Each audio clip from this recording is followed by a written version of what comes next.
વેપાર ન ચાલતો હોય, ધંધો ન ચાલતો હોય, આવકમાં ઘટાડો જોવા મળતો હોય, મુશ્કેલી પડતી હોય તમને વેપાર ધંધામાં, તો તમે આ એક જ ઉપાય કરી લો અને પછી ધીમે ધીમે તમે તમારા વેપાર ધંધામાં, નોકરીમાં કોઈ પણ મુશ્કેલી પડતી હોય એમાંથી ધીમે ધીમે તમને સફળતા મળશે.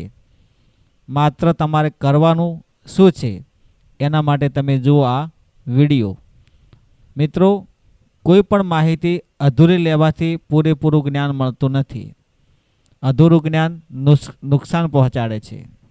એટલા માટે પૂરું સાંભળવું અને વિડીયોને છેલ્લે સુધી જોશો તો તમને ખ્યાલ આવશે કે દરેક જગ્યાએ નુકસાન થાય, મુશ્કેલી આવે, ખોટ પડે, આ બધું કેમ થાય વેપાર ધંધામાં. તો એના માટે આપણે આ વિડીયો બનાવવાની કોશિશ કરી છે. હવે મિત્રો, તમે ને હું બધા જાણીએ છીએ, દુનિયાનો કોઈ માણસ એવો નહીં હોય કે જેને પૈસાની જરૂર નહીં હોય. એટલા માટે આજનો માણસ પૈસાની પાછળ ખૂબ ભાગે છે, ધંધાની પાછળ ખૂબ ભાગે છે, વેપારની પાછળ ખૂબ જ ભાગે છે, છતાંય નુકસાન આવે છે.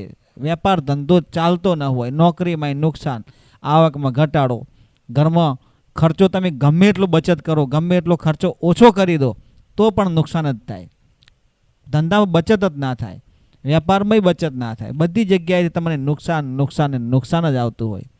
તો મિત્રો, શું કરવું જોઈએ? એના માટે આપણા ધંધાને અપડેટ કરવો જોઈએ. આપણો જે વેપાર હોય એને અપડેટ કરવો પડે. અપડેટ એટલે કે નવીનતાવાળું, કોઈ ન કરી શકે એવું આપણે કરવું જોઈએ. જે કોઈ ન કરી શકે એવું આપણે આપણા ધંધામાં નવીનતાવાળું નવું કાર્ય કરો, જેનાથી લોકોને ગમે અને એમાંથી તમે 2-5 પૈસા તમે કમાઈ શકો અને તમારો ધંધો આગળ વધારી શકો. આ 100%નો સચોટ ઉપાય. બાકી બધા એમ કે આ ઉપાય તે ઉપાય, એ બધું ખોટું. જેમ જેમ દિવસો બદલાય, જેમ જેમ સમય બદલાય, સારો સમય આવતો હોય તો સમય બદલાય છે, માણસ બદલાય છે, તો પછી મિત્રો આપણે પણ આપણા ધંધામાં નવીનતા, નવી ટેકનિક, નવી અપડેટ કરવું પડે.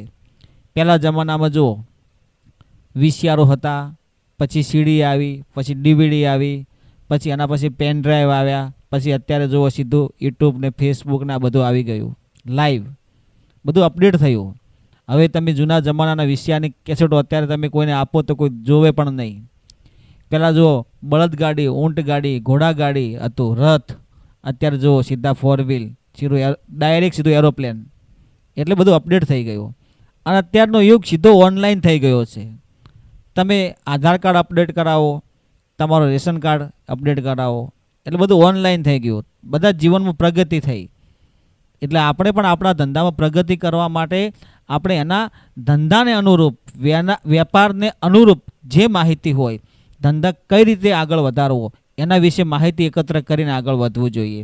એવા વ્યક્તિઓના સપોર્ટ લેવા જોઈએ, એવા માણસોના સલાહ સૂચન લેવું જોઈએ કે આ ધંધો કઈ રીતે કરવાથી આગળ જાય.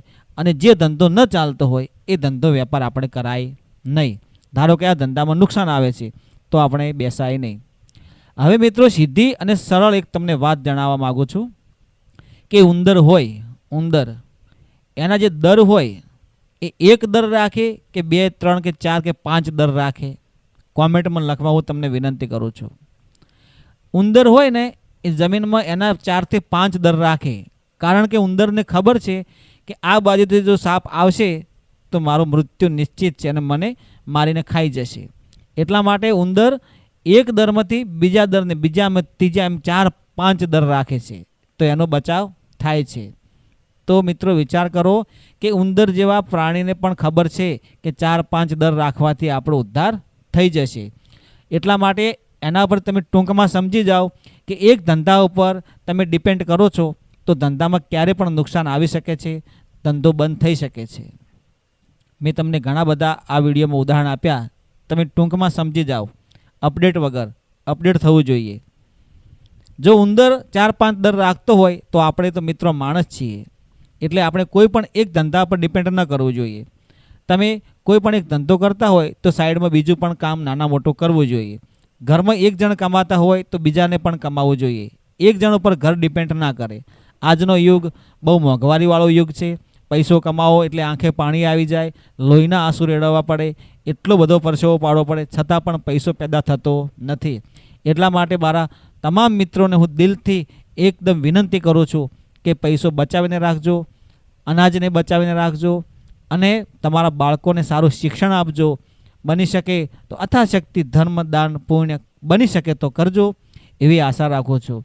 અને ધંધામાં, વ્યાપારમાં, નોકરીમાં જો તમે ગમે એટલા ઉપાય કરશો અને નિષ્ફળ થશો તો નહીં ચાલે.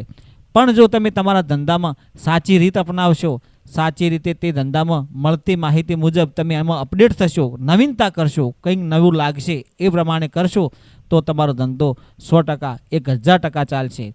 અને ખાસ દરેકને હું વિનંતી કરું છું, તમે કોઈ પણ કાર્ય કરો તો તમારા કુળદેવીનું નામ લઈને કરો.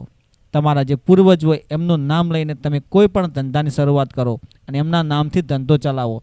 પૂર્વજ હોય, કુળદેવી હોય, તમારા જે ગુરુજી હોય, હનુમાનજી દાદા હોય, ભોલેનાથ હોય, તમે જેને પણ માનતા હોય એમના નામથી તમારો ધંધો, વેપાર, નોકરી, ઓફિસ, બિઝનેસ, દુકાન કંઈ પણ હોય એમના નામથી ચાલુ કરો. 1000% તમને સફળતા મળશે, મળશે ને મળશે.